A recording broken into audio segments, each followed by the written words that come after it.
Welcome to bLU Talks.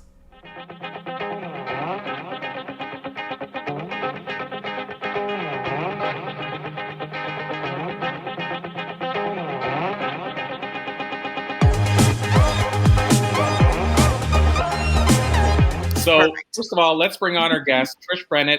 Really excited to have you here with us, Trish. And you got a chance to meet Elise backstage.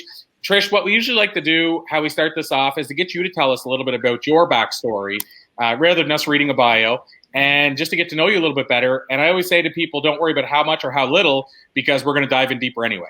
So just whatever you want to share about your backstory. We will dive in deeper. Sounds great. Well, first, thank you so much for having me on this platform. I'm so excited to be here. So yes, my name is Trish Bennett. I'm the founder of a passion project called Build Yourself Back Up. It's a platform that I'm using to speak about mental health. I personally struggled with depression for 25 years of my life, and it took a lot of my life to get it back on track. And what I want to do is get out and speak more about mental illness and show others that you can get out of the depths of depression and build yourself back up. You don't even look old enough to have 25 years of depression. No. I'm just telling you that right now. So whatever you're doing right now is working, girl. Thank you so much. I appreciate that. Like, did she start at 2? Did I? No, I started at 13 was when I knew. 13 was when I knew that I was not okay. I was really sad and was having the uncomfortable thoughts about my future. Wow. I'm trying to do the math in my head, but it's not important. I'm 38 years old. Well, you look fantastic. Thank you. I had done the math in my head, and I was going to say you don't look 38 at all. So there No? you go. Wow. No. Thank you. So, and you know, I feel like, well, I mean, we'll go there, but I was going to say, like, for me, people always ask me, like, because I get told I don't look my age a lot, and I'll take that as a compliment. So I'm 45, and when people say that, and Shelly, my girlfriend, she hears the same thing, but I always say it's because I take vitamin P every day. And so for those of you who don't know what vitamin P is, vitamin P for me is what I call passion and purpose. It's basically, I say, the vitamin you can't buy in any store, but it's probably the most powerful vitamin you'll ever take, which is that when you found your purpose, i.e. your why, you're going to not, in my opinion, their why. And look at them all. We're like, how are they still not looking their age? And of course, you could make the argument that some might be using plastic surgery, but there's a lot of male actors, like Clint Eastwood is an example. I mean, he's looked 80 since he was 20, but he hasn't aged since he was 20. Yeah. But I mean, but a lot of these actors were like, how is that person 10 years older now? And, you know, I'm talking the ones that aren't even with plastic surgery. And I think it's because actors have found their calling. Most actors love what they do. So that's just a side note. But I think when you found your purpose, this is a side note for people. Take your vitamin P. If you found your purpose, which again is your vitamin P, it'll make all the difference in the world. You won't be as sick as often. You won't have colds as often. People say, I love being around you. You always seem to be full of energy as often. So I just wanted to add that in. So at least I'll let you jump in. I know, because I just want to add one little thing, Trish, and then it's back to you. So I hear what you're saying, Corey, and I get that. But I also get where Trish is coming from, because a lot of my clients that I coach are also not even recognizing that it's possible to have a purpose. So it's one thing that once you know that it's possible, that there's a purpose for you and that you have value and you can connect your value to purpose, that's like a step even before that. So I just want to honor the fact that when you're in a state of like, not even really wanting to be in the pain anymore. Purpose is a concept that seems unattainable to a lot of people. And so I think it's important to know that we all have the potential to recognize that we have a purpose, but it's getting there is one of the first steps. And I don't know your opinion on that, Trish, but I welcome your opinion on that. Well, I absolutely agree on both. I think that when you find your purpose, you just go forward in life. You feel healthy, you feel vibrant. And when you feel that, your body becomes that. But you're right, Elise, you have to get through the dark days to find the bright moments and the future that you're supposed to live. Yeah, so I just want to shout out to people who are in a state of, just not recognizing that yet, or I call it out of alignment from their value and their purpose, that it's okay. It's all part of the journey and the process, but there is, it is a journey. So Yes. just letting you all know that it's okay if you don't know it and you don't have it yet. You're still okay. Yeah. Well, and to add to that, because I don't want to leave it, of course, untouched, let's say, it's a great point because I just jumped in and gave sort of the end game answer. Yes. But my book is called The Book of Why and How. The book is dedicated to what you're talking about, at least. Like it talks about how until my mid-20s, I fought anxiety, hypochondria. I shared this here many times, but battled hypochondria for 2.5, 3 years, fought anxiety generalized for 2.5, 3 years, so almost 5 years of my life. And until I was in my mid-20s, I didn't even know there was such a thing as passion or purpose or anything. I didn't even know what the words meant, to be honest. Right. And I hadn't even heard the word passion, which is strange to me, until my mid-20s.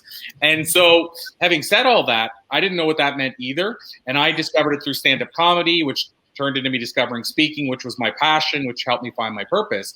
But I wrote a book on it because of the fact that I knew for those 20-some years, that was even a glimpse of my mind. So just to back up what you said, I'm going to 100% agree as well that there is multiple steps, at least one, but probably multiple steps before you ever get to there.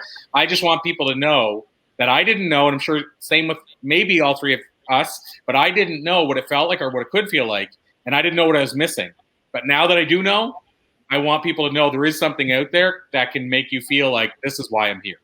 Yeah, and even with purpose, we still have moments. I always say I didn't get a get out of being human free card because I know what I know. I am still human. I still have old tapes that sort of creep up sometimes, old files that I thought I deleted or weeds I pulled, and they still show up. So it's okay. It's just becoming aware. Yeah. And so, Trish, this is probably an important follow-up to that right away. Is how did that happen for you? So Yes. In other words, you talked about what happened to you and where you were at, and then now you're not there now. So, or from what you said, I'm yeah, like how did you build yourself back up, girl? That's what we want to know.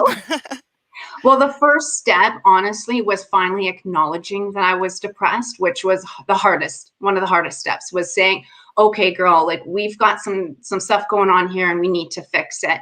So when I realized that I was suffering with depression, I sought help. I got a counselor and I started working through my stuff, all of my feelings. And I didn't realize that I was going to be opening up a can of worms when I started addressing my stuff. It really just exploded. I went through a huge phase of healing and writing and crying. That was at the beginning of a divorce. So I did have a pivotal moment that in my life where things changed completely on me. I was a stay-at-home mom when I left my husband. I had no job. I had moved my kids and I into a friend's place, and that was my moment. That was my rock bottom, and I knew the only way I was going to get out of here was to build a pathway and climb it out. And so when I got to that point, I was using tools and techniques that were actually helping me become a better person or helping me think better thoughts or even show up better for family and friends. And when I started taking those tools, the ones that worked for me, I kept incorporating them in other areas of my life. And I would read more books and I would do more podcasts and listen and just take and absorb all the information. And when it resonated, I applied it. And when it worked, I kept going. And I would say that it took me a solid 3 years to get from the lowest point to a point where I could actually get out of bed, shower, eat without it being a struggle and start my day off right. So, well, welcome. Congratulations. Thank you. I think the takeaway there too, Trish, is that it may not be a quick fix. It may not be an overnighter, but it is worth it. And before I get too far into this, I want to mention one thing I usually mention off the top. For those of you watching, listening, if you have any comments, if you have questions for Trish, please feel free to post them in the comments below. Also, your comments, it's a double win because we typically do draws for books, and it's usually from the people who commented, or if you share it and put a comment, we usually draw books there. But the bigger part of that is if you have questions for Trish, please put them now so that way at the end of the interview we can pose them to Trish. But to circle back to what you just said, Trish, yeah, I mean, I love the fact that you said it wasn't overnight. Now, for me, and I'm not going to make this about me, I'll just say it, for me, it was a lot quicker. And I think it's because I discovered my passion basically overnight. And so it wasn't that everything dissipated overnight or disappeared overnight, but it started quickly. And of course, I was dealing with something different. I think depression and anxiety are two opposite ends of the spectrum. My thing was I was fidgety all the time. I couldn't sleep well. I was like, go, go, go. Whereas I know, obviously, my past girlfriend, I was dealing with anxiety and she was dealing with depression, and it was challenging Yeah. because her side was she was struggling to get out of bed. My challenge was staying in bed. I was like doing flipping cartwheels and I couldn't slow down. So yeah, so I think it's important to recognize too what you're going through, and perhaps anxiety. I don't know, but maybe anxiety. If you find, well, I don't even know. I don't want to speculate in that. So I'll just say that, yeah, I'm glad you put that out there, because some people might think, well, I tried for 3 days to meditate and I don't feel better yet. And I love that you said it took time from the lowest of lows to get to even just where you felt. There's a reason I'm here. Absolutely. Love it. And now you're helping others find their way. And you know what? That's my passion. And when I found it, like Corey said, like things completely changed for me. I felt like I could get out of bed and start a day off right. I would make my bed, I would shower, I would eat, I would get out. And not only that, I was coming home at the end of my day at work and still going and wanting to do more. And that's exciting to me. And I think Corey's right. Like, we have to mention that it's not overnight. Dealing with mental health is something that you have to work at and become better with. I don't necessarily think there's cures for it. I think there's ways to manage it. We always will have emotions. It's, can we manage them? Can we handle the hard situations? How do we do it? We're always going to have our ups and downs. It's how we get through it. Right. And becoming aware, like recognizing, okay, this is how I'm feeling. So what is it that I'm perceiving and looking at that's showing up in this light? And how can I now, this is the whole flip your script concept. How can I flip my script and say, okay, so this is an analogy that came up here at Manatee Landing Retreat. You know, I always get these downloads and I'm like, oh my God, that was a good one. I'm just going to like write that down. So can I use the word shit? Yeah. No, you can't. We're live. Crap. That's the best way to do it. Crap. We'll use the word crap. Sorry. Just put to ask the question, and now you've said it, so yes, you can. Okay, so when you fertilize your garden, right? Like all these things that you want to grow in your life, you use cow dung and you use like horse manure, right? You use the crap to fertilize and grow this incredible garden in your life, right? So we have all this crap that shows up in our life because it just kind of does. And when we look at it, it's stinky and it's yucky. So if we use the crap to recognize what we do want and then fertilize what we do want with the crap. So when you flip your script, you say, this is what I don't want. I wouldn't plant these seeds in my garden, but I can use the crap to fertilize the seeds that I do want to have grow. And we can use it as an opportunity to say, if I know that I don't want this, what is it that I would prefer? Yes. Like, what is it that maybe I would enjoy a little bit more? You don't have to dive in and grow your whole garden, just one little seed of thought, right? And so I love that analogy. Just use the shit in your life to fertilize the stuff that you want to grow. Yeah. And you need duality to know what you like and what you don't like. So when you sit in the crap, then you're like, okay, this doesn't feel good. So what does feel good? And then you go out and you figure it out. And for me, I tried a lot of different things to figure out what worked for me. And I had to deal with the thoughts of failure, but that was another mindset thing. It's not failure, it's experience. Everything in life is opportunity if we choose to view it that way. So when I changed my mindset and said, okay, me getting stuck in traffic and being late for this appointment, it's an opportunity for patience. All right, I'm going to take this moment for that. So I think that's another thing too, is you got to see that what you're dealing with isn't to hurt you or harm you. It's to actually make you better. Yes. And I agree with you wholeheartedly. It's like the perspective, like how are we viewing it? Because it's the perspective that's the reality. Yeah. So when you shift your perspective, I put on a podcast or I put on something I want, or Abraham Hicks is my big go-to if I'm in traffic or whatever. But yeah, it's always an opportunity. Like, look, if you didn't go through all those years of what you went through, would you have found the purpose that you have right now? Probably not, right? Absolutely not. Well, I would have nothing to speak about. Right. Someone that hasn't been through it. So when I tell my story and they see my vulnerability and they see the emotions behind the actual experience and the actual hurt and pain that I went through, they're like, I know she did it because I feel it and I went through it too. Yeah, I get you, girl. I was paralyzed at 18. So, and I've had my run of, I had an autoimmune disease that affected my peripheral nerve. So it was a slow process of becoming paralyzed, which didn't paralyze my brain and my awareness, but it physically. So it was a very, very scary experience. And I have to say, even now, like however many years later, we didn't discuss my age, so we'll just say however many years later, I still recognize moments where an old script or an old file still is kind of stuck in that drive, and I get that feeling or that fear, that not to trust your body. You talk about hypochondria, Corey, and it's not that so much. It's this trust, right? When all of a sudden you're fine and then your body starts to shut down, that's an internal thing. That's like, what do you do about that? And so I even find now, but what's really interesting, Trish, is that when that happens to me, I recognize how old I am when I'm feeling that.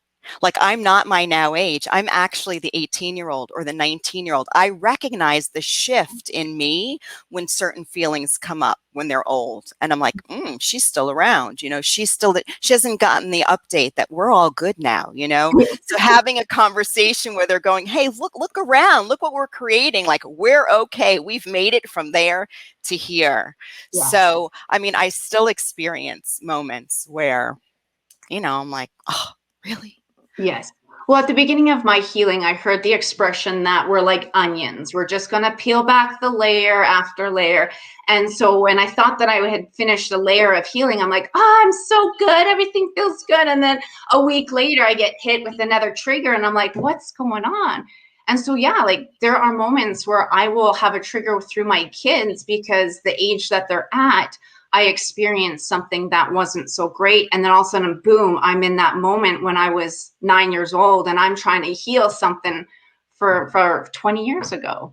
Yes, but it's great because they're a mirror. You get all these like little mirrors that show up and it's awesome. And another thing too, is I was speaking with Sue, what's her last name? Cardone? Susan. She works with parents, conscious coaching with parents. Okay. Oh, I don't remember her last name. Sorry, Susan.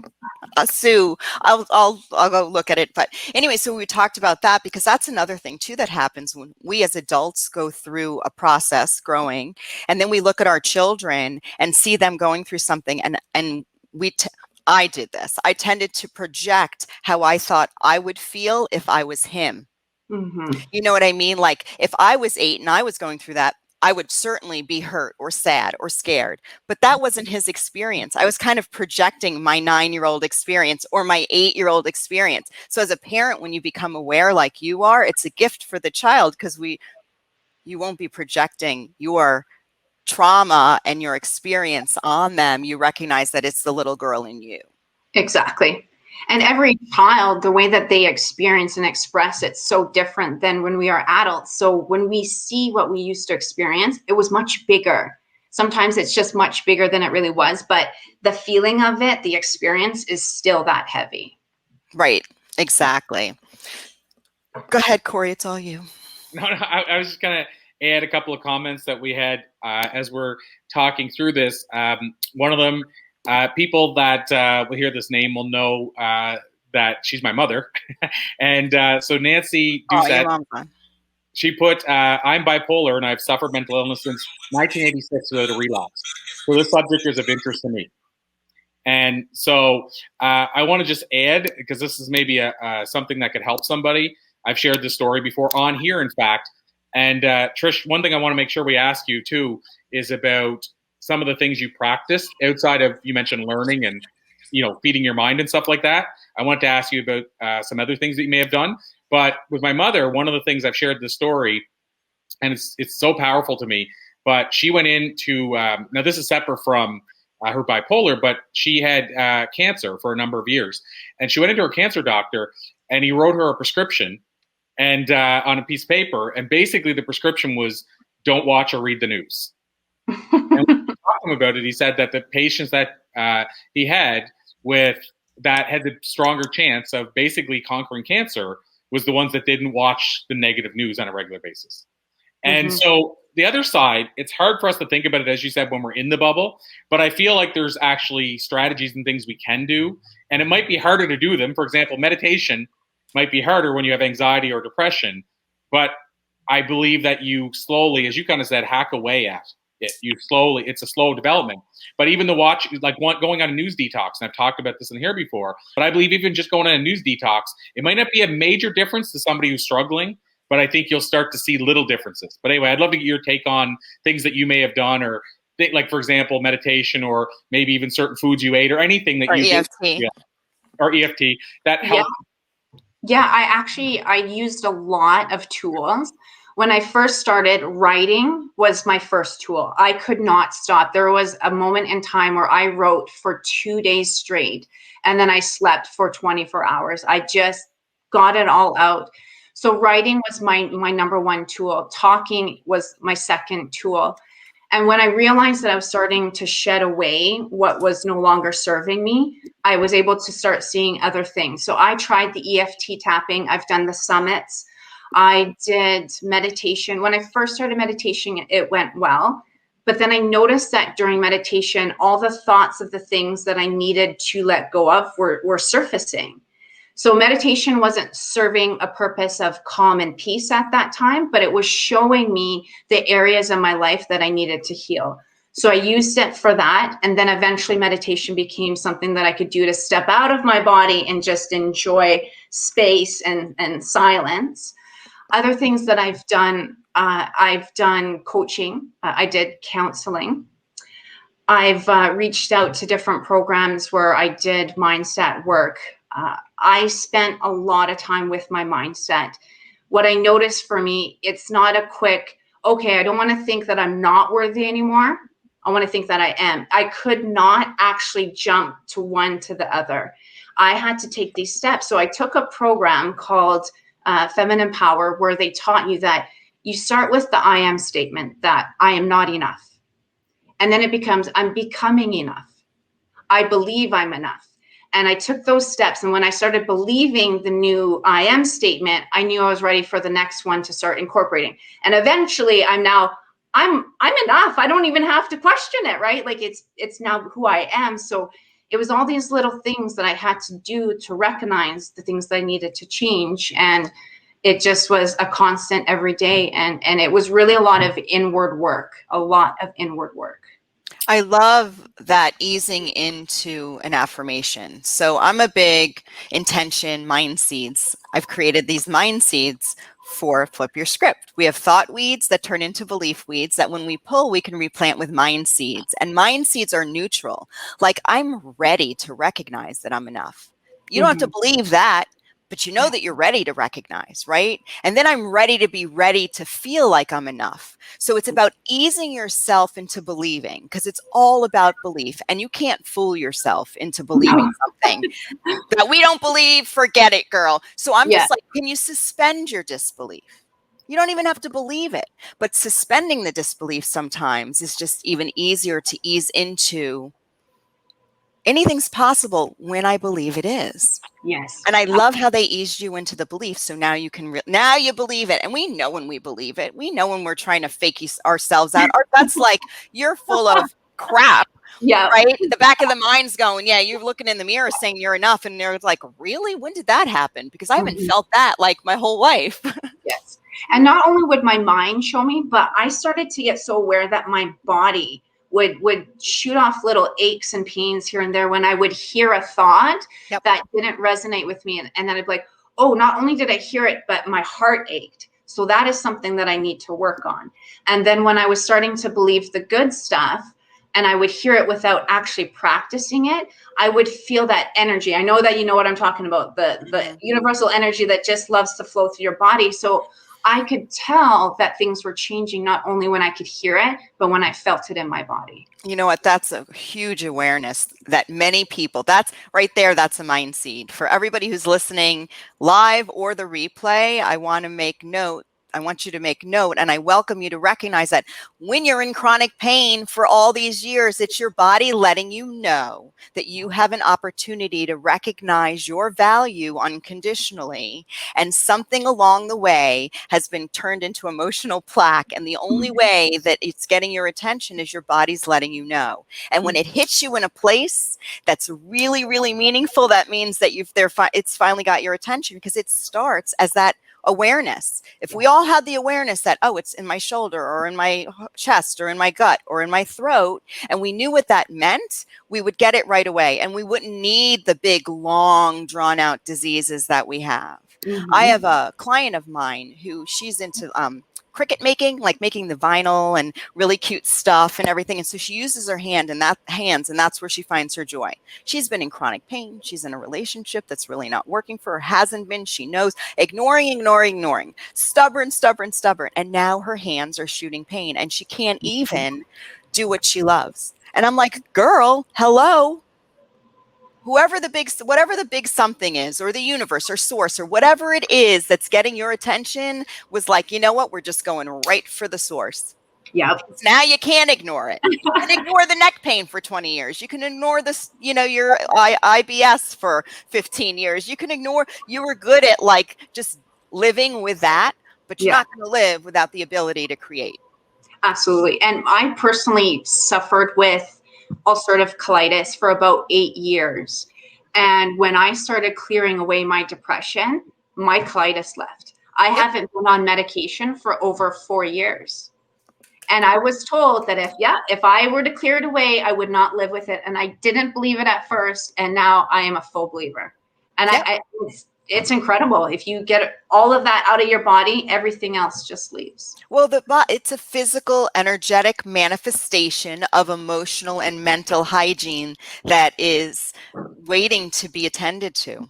Yeah. And it builds, I believe, an emotional plaque. So I'm an EFT practitioner, and I use a recognize, release, and then restore the limiting beliefs and where the mindset. So the EFT helps you get in, I call it dental floss for emotional plaque. Because where the plaque builds up, it starts to manifest into disease. So it becomes resistant, full, heavy, weighted, and it has to go somewhere because it's that energy that's just manifested, and we have a body and it's connected. So I love your story, Trish. I think it's so powerful for anyone that's listening who is dealing with any sort of dis-ease in a physical sense, to recognize that is just your inner child, your inner wisdom, letting you know and trying to get your attention, but it just isn't screaming it in your ear. Yes, exactly. I'll add in too. I'm just going to mention another comment here, and then I want to tell you guys about something that I don't, as we said before on here many times, I'm not a big coincidence person. I believe, if anything, it's a meaningful coincidence. In other words, a synchronicity. But first of all, Leanne mentioned or commented, absolutely every experience creates awareness. Thanks for sharing your story, Trish. So I just wanted to let you know, Trish, that she gave you a shout out. And what I wanted to add is it's interesting. I'm watching right now, or I was last night, Kendra Kincaid was one of our Blue Talk speakers. I was watching her talk. We're getting ready to air it. I think it's coming out in 3 weeks, I want to say. We sent out the schedule today. But her talk, she was one of the first female air traffic controllers in Canada. And she has this powerful story about her childhood and the negative voice inside her head, and how for years she didn't realize that the voice was actually lying to her. So she said for years she listened to the voice until one day she realized it's not only that the voice inside my head, she always thought it was herself, but she said the voice is actually lying to me. And she said that was kind of the pivotal moment. But what's neat, and it's kind of a shout out for her talk, but it's interesting we're talking about this now, and I just watched this last night, is she gives examples of 5 ladies that she interviewed and how they got rid of the negative voices. And it's not that they get rid of them, but they were able to basically counter what the negative voices were saying. So they were able to basically, like one of them, she said, faced it head on. Like, so she faced the fear head on. Another one, she said she listens to her father, like what her father would tell her, and that drowns out the voice. And so, long story short is that the other side is we do have those voices that you mentioned, but it's important to recognize, is the voice serving us or not? Is the voice even really helping us? Like, is it actually there to help us? And then what do we do with that voice? Like, how do we actually quiet that voice down? So I'm glad you brought that up, because it's front of mind for me right now after having watched Kendra's talk. And so if you're listening right now, be on the lookout for Kendra's talk, because she goes really heavily into this. So I just want to share that. Thank you. Yeah, I know it's a lot to take in. So Trish, I have a question.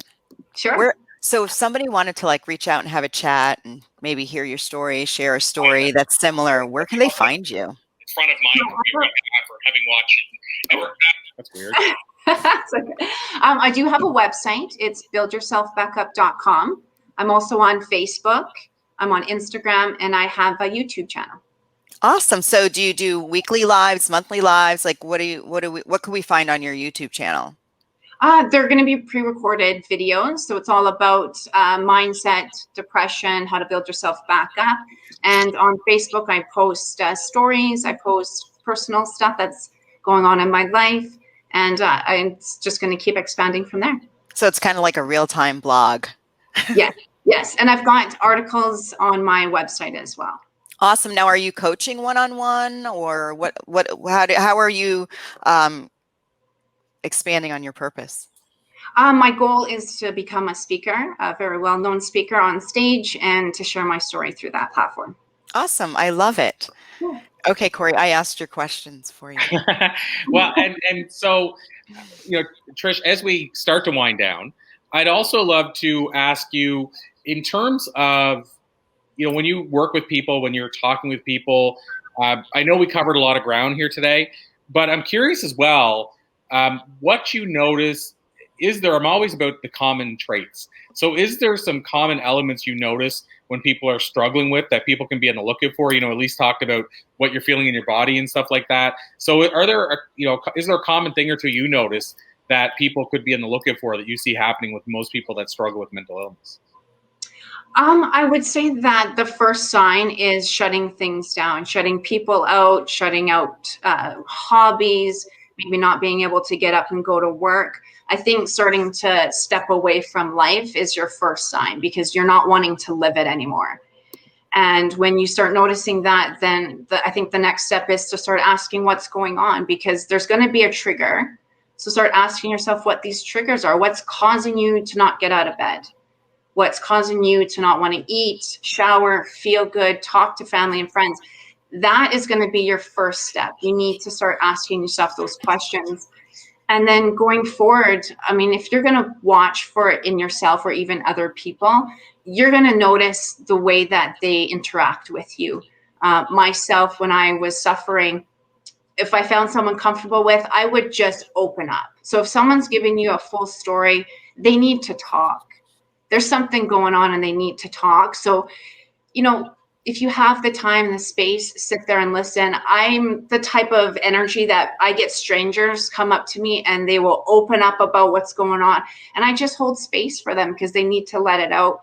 So I think that's something to watch for. And then also the body pain, like that to me, I suffered a lot of body pain.